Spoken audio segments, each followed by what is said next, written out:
In today's video, we'll discuss why your Sony laptop charging light is blinking and ways to fix the issue. Your machine's charging light is blinking because it may be experiencing an issue with the battery. The blinking charging light indicates a potential battery problem. If the battery is faulty, the charging light may blink to alert you. To fix this, remove the battery from the laptop and hold the power button for at least 30 seconds. Reinsert the battery back into the laptop and try turning it on to see if the issue resolves. Another reason for the blinking light could be a power issue. The blinking charging light may indicate that your laptop isn't receiving a consistent power supply. This might be due to a faulty adapter or cable, or an issue with the power supply outlet.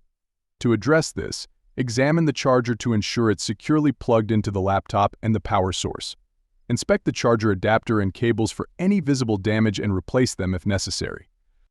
If the issue persists, try using a different power source to determine if the problem lies with the power supply. If the issue continues, seek professional help to avoid further damage. And that's it. Thanks for watching. Till next time.